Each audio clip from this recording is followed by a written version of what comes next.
Global news का curated hub. एक पूरा मुल्क जहां एक संगठन सरकार से ज्यादा ताकतवर है, जो देश सरकारी नीति से कम बल्कि बंदूक के दम पर ज्यादा चलता है, वो मुल्क है लेबनान।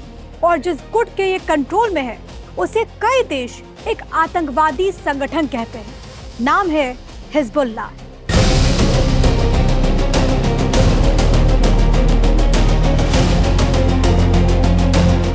हिजबुल्लाह के जन्म की कहानी इजराइल की स्थापना से भी पुरानी है।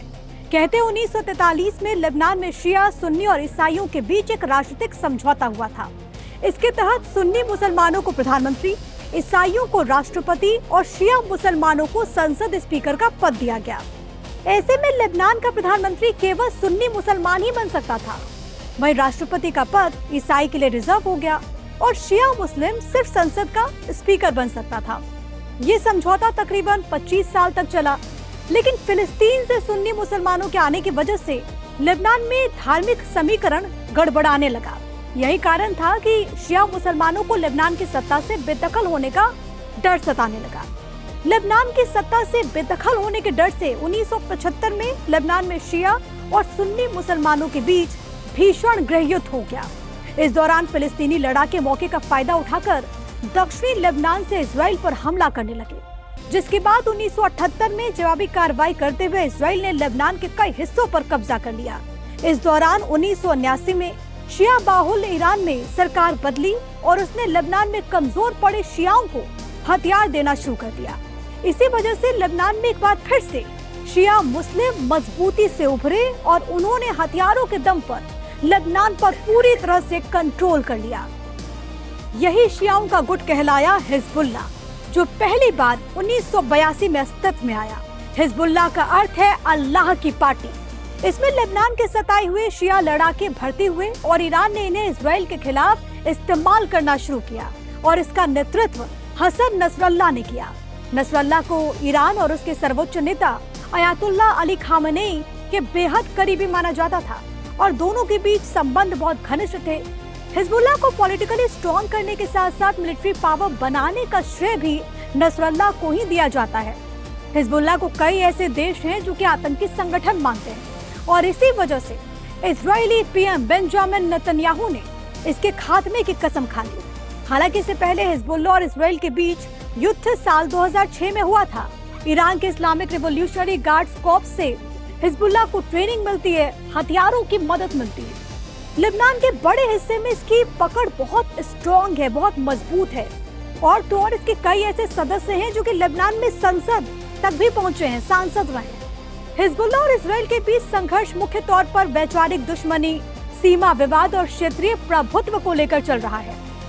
अब अगर आप देखेंगे तो गाजा युद्ध से एकजुटता की वजह से भी दोनों में कॉन्फ्लिक्ट है। 7 अक्टूबर 2023 को जब हमास ने इजराइल पर हमले किए, तब हिजबुल्लाह ने गाजा में हमास के समर्थन में इजराइल के उत्तरी सीमा पर रॉकेट दागना शुरू कर दिया। इसके बाद क्योंकि सीमा विवाद भी एक बहुत महत्वपूर्ण बिंदु है टसल का, हिजबुल्लाह का दावा है कि शेबा फार्म्स लेबनान का हिस्सा है जिस पर इजराइल ने कब्जा जमा लिया है। दरअसल हिजबुल्लाह का जो जन्म है वो इजराइल के विरुद्ध ही हुआ है, उसके अगेंस्ट ही हुआ है। उसका मकसद एक है, इजराइल को विश्व के मानचित्र से पूरी तरीके से मिटा देना। अब बात कर लेते हैं कि आखिरकार ये जो हिजबुल्लाह है वो कितना ज्यादा ताकतवर है। तो हिजबुल्लाह दुनिया का सबसे शक्तिशाली गैर सरकारी समूह है। इसके लड़ाके रॉकेट और ड्रोन से लैस है। रिपोर्ट्स के मुताबिक हिजबुल्लाह के पास कुल 1 लाख रॉकेट हो सकते हैं।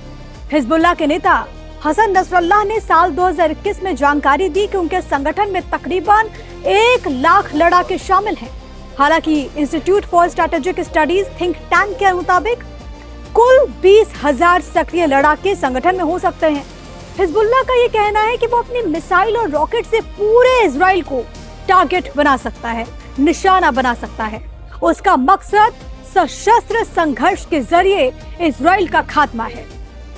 इजरायली सेना के अनुसार हिजबुल्लाह के पास 45,000 लड़ाके हैं, जिनमें से 20,000 सक्रिय रहते हैं और 25,000 रिजर्व। इजरायली डिफेंस फोर्स का कहना है कि हर साल हिजबुल्लाह को तकरीबन $70 करोड़ के से ज्यादा का फंड मिलता है और इसका बड़ा हिस्सा ईरान से आता है। इसके साथ ईरान हिजबुल्लाह को हथियार, सैन्य ट्रेनिंग और खुफिया जानकारी के जरिए भी मदद करता है। इजराइल का ये दावा है कि हिजबुल्लाह के पास 1,20,000 से 1,30,000 तक मिसाइलें हैं। इनमें कुछ लंबी दूरी की मिसाइलें भी शामिल हैं, जो कि पूरे इजराइल तक मार करने का मादा रखती हैं। हिजबुल्लाह के पास एंटी टैंक मिसाइलें, दर्जनों drones, anti ship missile, anti aircraft missile और एयर डिफेंस मिसाइल सिस्टम भी मौजूद है। इजराइल की दरअसल जो भौगोलिक स्थिति है वो ऐसी है कि वो अपने दुश्मनों से घिरा हुआ है, जिसमें उसके लिए सबसे बड़ी चुनौती अगर कुछ है तो वो यही हिजबुल्लाह है। और यही कारण है कि वो हर हाल में हिजबुल्लाह का खात्मा चाहता है। लेकिन दूसरी तरफ ईरान, जिसको अपने अस्तित्व बचाए रखने के लिए ऐसे ही प्रॉक्सीज की जरूरत है जो कि उसके दुश्मनों को अलग अलग मोर्चों पर उलझाए रखे। लेकिन इजराइल का इरादा लेबनान के बड़े हिस्से पर कब्जा करना है। इजराइल ने लेबनान के एक बड़े हिस्से पर कब्जा और इसे अपना बफर जोन बनाने का ऐलान किया है। इजरायली सेना ने सोशल मीडिया पर एक नक्शा भी बाकायदा जारी किया, जिसमें दक्षिणी लेबनान के 21 गांवों के बीच एक रेड लाइन खींची गई। सेना ने कहा कि इस क्षेत्र और सीमा के बीच लोगों की आवाजाही बैन है। 50 से ज्यादा गांवों में लौटने से भी लोगों को रोका गया है। सेना ने यह भी कहा कि लितानी नदी के आसपास जाने की परमिशन नहीं है। ये नदी भूमध्य सागर में मिलती है और सीमा से लगभग 30 किलोमीटर उत्तर में बहती है। एक अन्य नक्शे में पहली बार लेबनान के अंदर 5 से 10 किलोमीटर तक इजरायली सेना की तैनाती दिखाई गई। आपको ये भी मानना होगा कि इजराइल के प्रधानमंत्री बेंजामिन नेतन्याहू ने भी लेबनान पर अपने बफर जोन के प्लान का जिक्र कई बार किया। ऐसे में जंग खत्म होती तो नजर नहीं आती, क्योंकि ना इजराइल अपने बफर जोन वाले प्लान से पीछे हटेगा, ना हिजबुल्लाह उसे ऐसा करने देगा।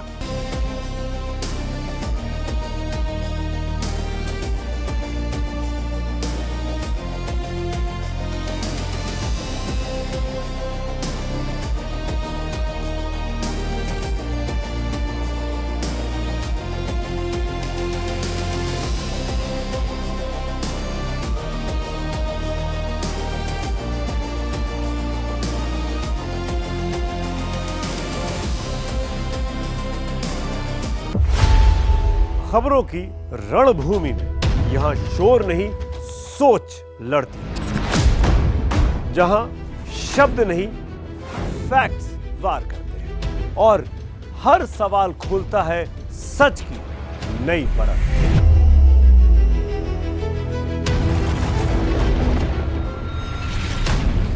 चक्रव्यूह आपके अपने सुमित अवस्थी के साथ सोमवार से शुक्रवार शाम 6:57 पर टाइम्स नाउ नव भारत पर।